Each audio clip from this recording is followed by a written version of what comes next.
राम दोस्तों, आज का टॉपिक है हमारा कम से कम खर्च में डेयरी फार्म कैसे स्टार्ट करें। आप अगर पूरी वीडियो देखेंगे तो आप ये क्लियर कर लेंगे कि हाँ, कम से कम खर्च में हम इस तरीके से अपना डेयरी फार्म स्टार्ट कर सकते हैं। जो लास्ट पॉइंट है उसमें मैं आपको बताऊंगा गवर्नमेंट आपको किस तरीके से सहायता करेगी।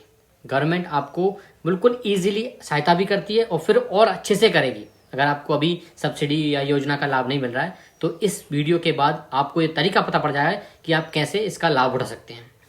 सबसे पहले आप मुझे ये बताइए कि क्या आप छोटे लेवल पर एक डेयरी फार्म स्टार्ट कर सकते हैं? कर सकते हैं और आप इसलिए नहीं कर रहे हैं कि लोग क्या कहेंगे, मैं 2 गाय से करूँगा, 5 गाय से करूँगा तो लोग मेरे बारे में क्या कहेंगे। अगर आप ये सोच रहे हैं कि बड़ा कुछ मैं 50 लाख 70 लाख से स्टार्ट करूँगा, फिर 20-25 हों, कम से कम 10 हों, अगर आप ये सोच के नहीं कर रहे हैं तो ये सोचिए कि आप कभी नहीं कर सकते। ऐसा कभी नहीं होगा। आप 1 करोड़ 50 लाख लगा के करेंगे, ऐसा कभी नहीं होगा दोस्तों।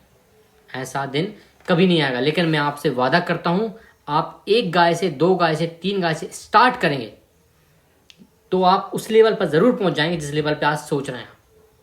वरना आप डायरेक्ट जो बड़ा सोच रहे हैं वो कभी नहीं होगा। आप ऐसे ही बैठे बैठे सारा टाइम वेस्ट करते रहेंगे। इसलिए कोई भी चीज़, कोई भी बिजनेस अगर छोटे लेवल पर स्टार्ट हो रहा है तो उसको स्टार्ट कीजिए। बिजनेस छोटा स्टार्ट दुनिया करती है। आप कोई पहले इंसान नहीं हो, सबने बिजनेस छोटे लेवल पर ही स्टार्ट किए हैं। आपको बड़े तब दिखते हैं जब वो हो जाते हैं। जैसे अमेजोन आज इतना बड़ा क्लाउड नेटवर्क लिए बैठा है, लेकिन हुआ तो एक वेबसाइट से स्टार्ट है। किया तो उसने गैरेज से था ना। आप पढ़ो उसको। विशाल मेगा मार्ट आज भारत में 500 फ्रेंचाइजी लिए बैठा है। करा तो उसने एक शटर से ही था ना स्टार्ट। ऐसे ही जब आप कोई बिजनेस स्टार्ट करते हैं तो वो कुछ छोटे लेवल पर स्टार्ट कीजिए। उसमें कोई शर्माने वाली बात नहीं है, उसमें कोई बुराई बात नहीं है। आप कोई चोरी नहीं कर रहे हो, आप व्यापार कर रहे हो। और जितना व्यापार छोटा होगा उतने जल्दी फिर उसकी ग्रोथ की चांसेस होते हैं। आप स्टार्ट करो। स्टार्टिंग मेन इंपॉर्टेंट चीज होती है स्टार्ट करना। लाखों लोग सिर्फ वीडियोज देखकर सोचते रह जाते हैं, स्टार्ट नहीं करते। जो प्रॉब्लम आती है उनको फेस करने से डरते हैं। प्रॉब्लम तो आएंगी दोस्त। आप 50 लाख 70 लाख का कर्ज करने से अच्छा है आप 1 गाय 2 गाय से स्टार्ट करके देख लो। आपको सब कुछ पता पड़ जाएगा। सब पूरी जानकारी है आपके पास। आप एग्रीबॉस इंडिया चैनल पर देख रहे हैं और इस चैनल को सब्सक्राइब कर लें, लाइक कर लें, शेयर कर लें। आगे की वीडियो भी आपको और मिलेंगी, लेकिन आपको एक ईजी वे बता रहा हूँ। अगर आप स्टार्ट करना चाहते हैं तो मैं आपकी हेल्प करूँगा। मैं आपको आज बताता हूँ ऐसे 5 ऐसे तरीके होंगे जिससे आप अपना डेयरी फार्म कम से कम पैसों में स्टार्ट कर सकते हैं। देखिए, या तो मुसीबत, या तो थोड़ी सी परेशानी आएगी, या फिर पैसा लगाओ। अपने पास पैसा नहीं है तो अपन थोड़ी सी परेशानी उठा लेंगे, ठीक है। तो सबसे पहला पॉइंट होगा, आप गाय से स्टार्ट करो। HF पे मत जाओ, ना बड़ी जर्सी लाओ। आप सिर्फ जो क्रॉस गाय होती है ना, साहिवाल क्रॉस, गिर क्रॉस, HF क्रॉस गाय होती है ना, आप वो लेके आओ। क्रॉस गाय का मतलब होता है ये प्योर नहीं होती हैं, इनको जो सीमन डाल के क्रॉस किया जाता है। तो आपके आसपास में जो गाय हैं जो 5 से 6 लीटर 7 लीटर तक दूध दे रही है ना एक टाइम का, आप उनका कलेक्शन करो। 4 से 5 गाय वो लेके आओ, 2 लेके आओ, 3 लेके आओ। उन गायों से अपना फार्म स्टार्ट करो। मत जाओ HF पे। मैं आपसे वादा करता हूँ एक दिन आप प्योर HF मानोगे, लेकिन आपको शुरुआत छोटे से करना होगा। दूसरी बात, शेड में बिल्कुल खर्च मत करो। शेड में बिल्कुल केवल पक्का करो नीचे। अगर नीचे आप पक्का कर सकते हो तो नीचे सिर्फ पक्का करो सीमेंटेड, बाकी शेड में कोई खर्च मत करो। आप ग्रीन नेट से काम चला लो, पतले वाले चद्दर शेड करवा लो। आप धीरे धीरे काम करो, मत बनवाओ फैंसी जो शेड होता है, मत बनवाओ। आप स्टार्ट करो, जैसे हो वैसे स्टार्ट करने की कोशिश करो। अगर आप 4 से 5 लीटर की गाय लेके आते हो तो आपको उसको कोई महंगा दाना खिलाने की ज़रूरत नहीं है। कुछ नहीं होगा उससे। उसके अंदर कैपेसिटी जो है वो यही देगी। आप हरा चारे की व्यवस्था करो, खुद का हरा चारा होना चाहिए, खरीदना नहीं है। खुद के हरे चारे की व्यवस्था करो थोड़े से एरिया में। और आपको चापर ज़रूर देना है।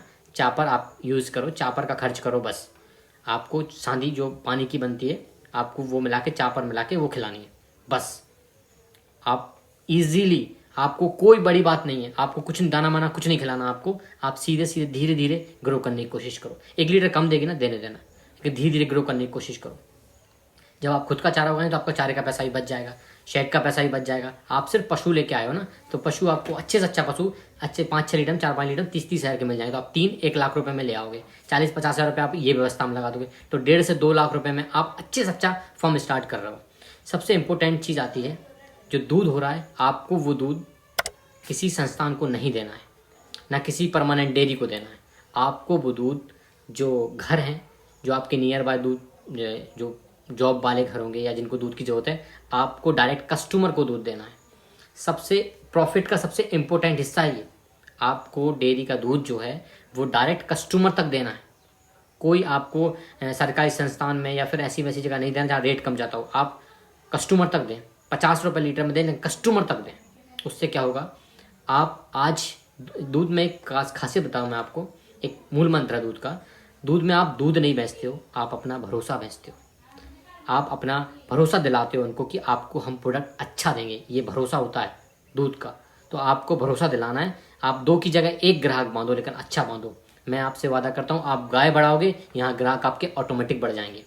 एक घर देखो, आप पूरी कॉलोनी कवर करोगे। आपका अगर नेचर अच्छा है और आप प्योरिटी पे काम कर रहे हैं तो ये दूध का धंधा ऐसा है दोस्त।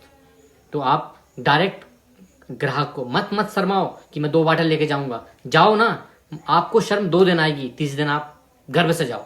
आप किसी की चोरी नहीं कर रहे हो दोस्त, व्यापार कर रहे हो, और व्यापार में कोई शर्म नहीं होती। जब जेफ बेजोस की कहानी पढ़ोगे ना, तो वो डिलीवरी करने पहले खुद ही जाते थे। जब उन्होंने वेबसाइट से बुक का बिजनेस स्टार्ट किया था अमेजोन का, तो वो खुद डिलीवरी करने जाते थे। ऐसे ही आपको घर घर दूध देने खुद से जाना है, तो आपको बहुत अच्छा रेट मिलेगा।